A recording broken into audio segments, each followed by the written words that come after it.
एअरकोड जय मल्हार. नमस्कार मित्रांनो, मी संदीप पवार तुमचं स्वागत करतो आपल्या मराठमोळं यूट्यूब चॅनल पवार ब्लॉग्समध्ये. आज आपण आलेलो आहोत मुळगाव येथील खंडोबा मंदिराला भेट देण्यासाठी. आणि आपल्या बऱ्याचशा लोकांचं आराध्य दैवत किंवा कुलदैवत खंडोबा आहेत. आणि आज त्याच मार्फत आज रविवारचा हा मी ब्लॉग तुमच्यासाठी घेऊन आलो आहे. तर मी थेट आलो आता मुळगावला आणि इकडनं आता आपण आपला जो पण प्रवास आहे तो चालू करणार आहोत. माझ्या माहितीमध्ये तरी 500 पायऱ्या आहेत चढायला आणि अशा पक्क्या पायऱ्या आहेत. तर मग त्याच्यामुळे काही जास्त त्रास होणार नाही वरती जाण्यासाठी. शिवाय थोडंसं उन्हामध्ये यायचं टाळा. आता शिवाय पावसाळा अबाउट टू स्टार्ट आहे किंवा सुरू झालेला आहे. तर मला नाही वाटत ह्या ऋतूमध्ये आपल्याला ह्या 500 पायऱ्या चढायला अवघड होईल. सो व्हिडिओ शेवटपर्यंत नक्की बघा. इकडची जी पण माहिती आहे ती मी तुम्हाला प्रामाणिकपणे द्यायचा प्रयत्न करेन. आपण आता सुरुवात केलेली आहे पायऱ्या चढायला आणि इकडे एक देऊळ आहे. तर ते देऊळसुद्धा आपण बघूया आणि ह्या देवाचा आशीर्वाद घेऊनच आपल्याला वरती जायला होईल.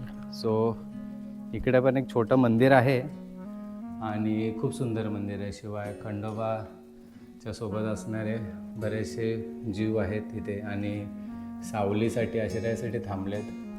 खूप सुंदर मूर्ती आहे, देवीची मूर्ती आहे आणि खूप छान वाटतं ॲक्च्युली.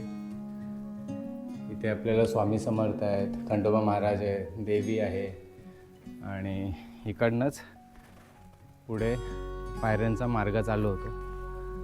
सो खाली देवळाचं दर्शन घेतल्याच्या नंतर आपण आपल्या प्रवासाला सुरुवात केली आहे वरती. आणि ही टँक बॅग आहे आपली रायनॉक्सची, जी आपल्या बाईकला अटॅच्ड असते, म्हणजे शोल्डरवरती घ्यायची गरज नाही. पावसाळा अजून म्हणजे पाऊस पडलेला नाही आहे, पण वातावरण ढगाळ असल्यामुळे काही एवढं जाणवत नाही. पण थोडा दम लागतोच आहे आणि खूप एक्सायटेड होतो. खूप दिवस झाले असं सोलो राईड केली नव्हती. आज या सह्याद्रीच्या कुशीत पुन्हा पवार ब्लॉग्स आला आहे आणि आपले कुलदैवत किंवा आपले आराध्य दैवत खंडोबा या देवाचा आशीर्वाद घेण्यासाठी खंडोबा या देवाचा आशीर्वाद घेण्यासाठी. आणि खूप पायऱ्या आहेत, म्हणजे बोलायला इझी वाटतं. 3-3 पावलांचं एक पायरी आहे, काय काय तर खूप लांब आहे. सो तेवढी मनाची एक तयारी असणं गरजेचं आहे. सो फायनली 400-450 पायऱ्या पार केल्याच्या नंतर आपल्याला या झाडांमधनं खंडोबा महाराजाचं, खंडोबा देवाचं आपल्याला देऊळ दिसायला लागलं आहे आणि खूप बरं वाटतं ॲक्च्युली. पाण्याच्या बॉटल्स वगैरे आणल्यात मी, एक इलेक्ट्रॉल पावडर पण आणले आणि कॉफी बनवायचं साहित्य देखील आणलं आहे. असं वाटलं की गार वातावरण असेल किंवा पाऊस जर झाला तर इथे चहा किंवा कॉफी बनवून पिएल. सो बघू, जर आपल्याला चान्स भेटला तर आपण नक्कीच ट्राय करू ते. शिवाय मंदिर जवळच आलं आहे. सो बघू शकताय शेड घातलं आहे तिकडे आणि असे रस्त्यालाच ना कचरा टाकायसाठी ना कुंड्या ठेवल्यात असे. पण लोक असं खाली फेकण्यामध्ये जास्त इंटरेस्टेड आहेत, पण ह्याच्यामध्ये टाकायला इंटरेस्टेड नाही आहेत बघा. सो तुम्ही कधी आलात तर आपला कचरा आपल्यासोबतच घेऊन जावा किंवा इथं कचरा कुंड्या ज्या आहेत तिकडे तो कचरा टाका. ऊन आलं आता बघू शकता. आता या शेडखाली थोडा वेळ थांबतो आणि मग अवघ्या काहीच पायऱ्यांमध्ये आपल्याला देवळात प्रवेश भेटणार आहे. शिवाय इथे चपला काढायसाठी ऑप्शन आहे, चपला काढायचं तिथे काढू शकतो. थोडा तर बसतो बा इकडे आणि वरनं खूप चांगला असा निसर्गाचा विहंगम दृश्य बघायला भेटतं. असं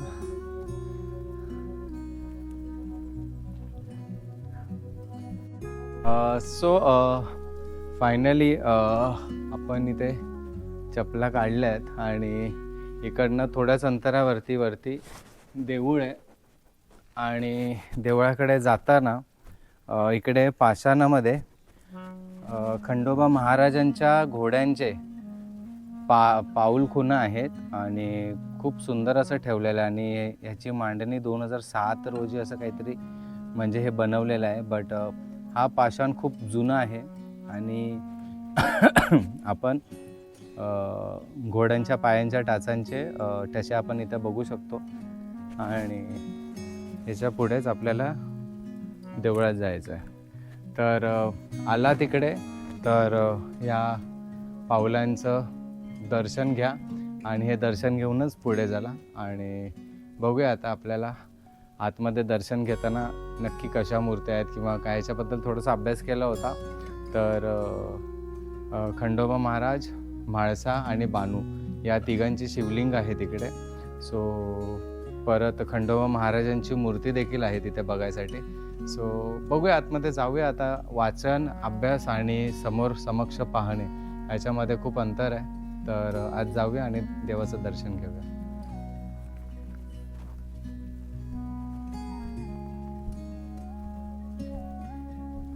सो एका गडाची अनुभूती होते वरती जात असताना, जशा तटबंदी वगैरे आहे असं थोडंसं एक भास होतो आहे. आपण एखाद्या गडावर चाललो आहे असं. आणि इकडे तुम्ही वाचू शकताय की श्री क्षेत्र खंडेराय देवस्थान मुळगाव आणि अशा प्रकारे पायऱ्या आहेत.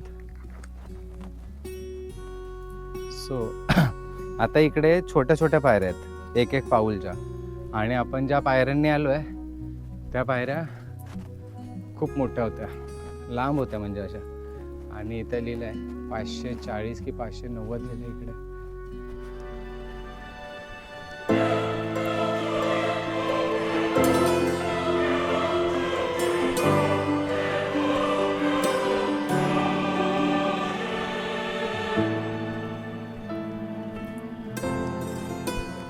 सो अशा प्रकारे आपण खंडोबा देवाच्या देवळाकडे आलो आहे आणि इथे खूप मस्त हवा सुटली आहे आणि आजूबाजूचा परिसर मी दाखवायचा नक्कीच प्रयत्न करेन. आणि सर्वप्रथम आलो आहे तर थोडा बसतो आणि मग सोयीस्कर आपण दर्शन घेऊया. याकोट हेकोट जय मल्हार. सो मित्रांनो, आपण आलो होतो इकडून. आपण इकडनं असं खालून असं पायऱ्या चढत इकडे आलो आहे आणि इकडे आपण वाचू शकतो आहे श्री क्षेत्र खंडेराय देवस्थान मुळगाव आणि खंडोबाचं देऊळ काही अशा प्रकारे आहे.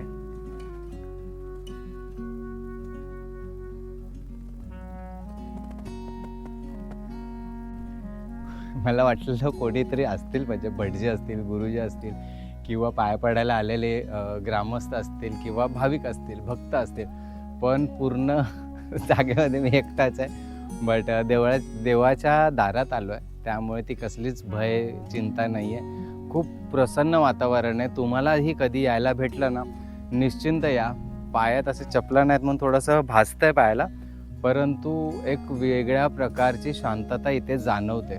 आणि तुम्हालाही कधी यायला जमलं तर तुम्ही नक्की या. हे बदलापूर अंबरनाथमध्ये येतं मुळगाव आणि मुळगावमध्येच खंडोबा महाराजांचं आपलं देऊळ आपल्याला बघायला भेटतं. सो आता आपण मंदिर परिसर बघायचा प्रयत्न करूया. व्हिडिओ कंटिन्यू तसाच ठेवतो जरा. सो मंदिरचा गाभारा असं काहीतरी आहे आणि ह्याच्यामध्ये लिहिलं आहे, गाभाऱ्यात नारळ फोडू नये, गाभाऱ्यात चामड्याच्या वस्तू आणण्यास व फोटो काढण्यास मनाई आहे, कोणत्याही प्रकारचा मांसाहार किंवा नैवेद्य गाभाऱ्यात ठेवू नये. मग मी चमड्याचा बेल्ट घातला आहे, तो मी काढून जाईन. त्याच्यानंतर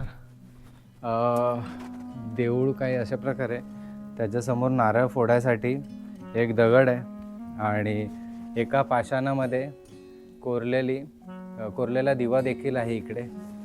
आणि खूप रम्य असं वातावरण आहे आणि गर्दी असते त्यावेळेला भाविकांना एक रांगेची शिस्त पाळण्यासाठी अशामध्ये हे लावलं आहे, बॅरिकेड्स लावले आहेत. त्यानंतर या इकडनं आपण आलो आहे, इकडे मंदिर आहे आणि नारळ फोडून आपण इथे दीपमाळेचं दर्शनसुद्धा होतं. दीपमाळेच्या नंतर आपण आजूबाजूचा प्रचंड परिसर असा बघू शकतो, निहारू शकतो आणि खूप शांत आणि खूप सुंदर वातावरण आहे इकडे.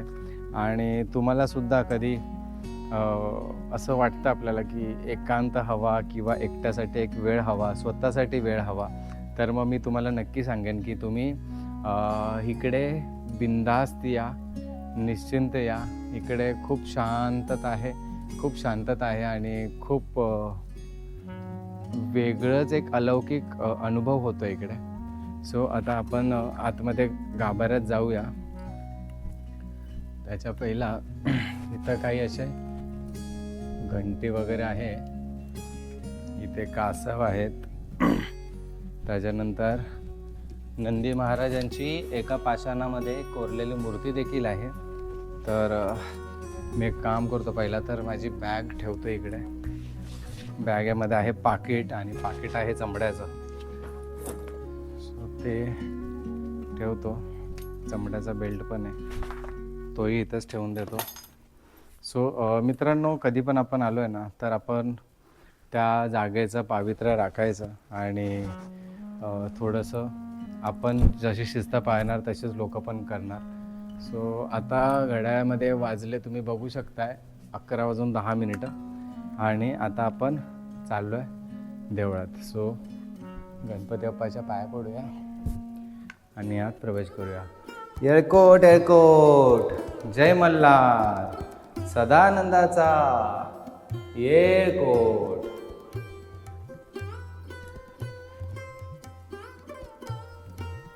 खंडोबा महाराजांची मूर्ती आहे.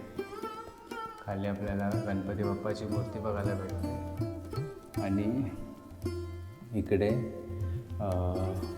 असं बोललं जातं की खंडोबा महाराज, म्हाळसा आणि बानू असे हे यांचे शिवलिंग आहे इकडे.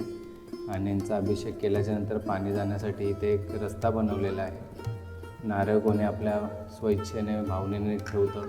दुसरी गोष्ट तुम्ही बघू शकता, अगरबत्ती जळते, दिवा जळतो आहे, म्हणजे इकडे नित्यनेमाने पूजा केली जाते, सेवा दिली जाते. आणि झुंबर किती सुंदर आहे ॲक्च्युली. झुंबरचा प्रकाश असा पडतो आहे जसं आकाशाची अनुभूती होते. सो फायनली मित्रांनो, आपण मुळगाव येथील खंडोबा महाराजांच्या देवळात आलो आहे. मूर्ती खूप सुंदर आहे, खूप छान आहे आणि खूप अलौकिक आहे आणि खूप मनाला समाधान देणारी आहे. शिवाय इथे पायथ्यालगत तुम्ही 3 आपल्याला शिवलिंग बघायला भेटतं आणि मान्यतानुसार त्याच्यामध्ये खंडोबा महाराज आहेत, म्हाळसा आहेत आणि बानू आहेत, असे 3 आपल्याला शिवलिंग बघायला भेटतात. आणि खूप सुंदर आहे, खूप मनमोहक आणि खूप अलौकिक अशी मूर्ती बघायला भेटते खंडोबा महाराजांची. आणि जणू काय मी जेजुरीलाच आलो आहे अशी अनुभूती होते आणि एक विशिष्ट प्रकारचं समाधान लागले मनाला. आज मी एकटा आलो होतो राईडसाठी याकरता की मला थोडंसं स्वतःचा वेळ हवा होता आणि एक कुठेतरी शांती हवी होती आणि ती ॲक्च्युली भेटले मला. आणि काल रात्रीच मी ठरवलं कुठेतरी जाऊया. आपण कुठे जायचं हे मला ठरत नव्हतं.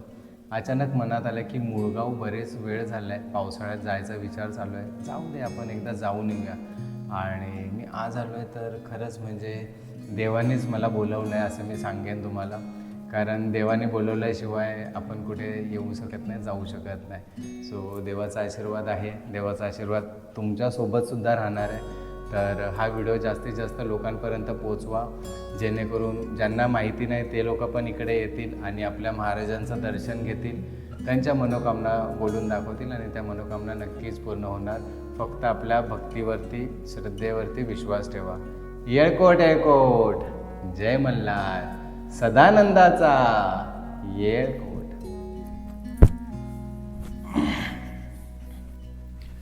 हे खंडोबा महाराज,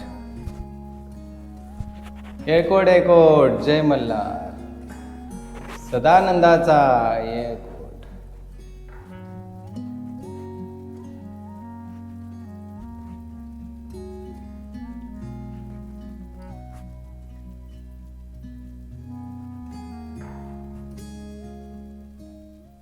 एकोट एकोट जय मल्हार. सो मित्रांनो, हा होता आजचा व्लॉग. आय होप हा व्लॉग तुम्हाला आवडला असेल. मलासुद्धा येऊन खूप बरं वाटलं या लोकेशनला. आणि जर तुम्हालाही एखादा मॉर्निंगचा वेळ भेटला तर तुम्ही बाईक राईडला नक्की येऊ शकता. या व्हिडिओमध्ये आत्तापुरतं मी संदीप पवार आपली इथेच रजा घेतो. भेटू लवकरच नवीन व्हिडिओमध्ये. तोपर्यंत एकोट एकोट जय मल्हार, सदानंदाचा एकोट. धन्यवाद.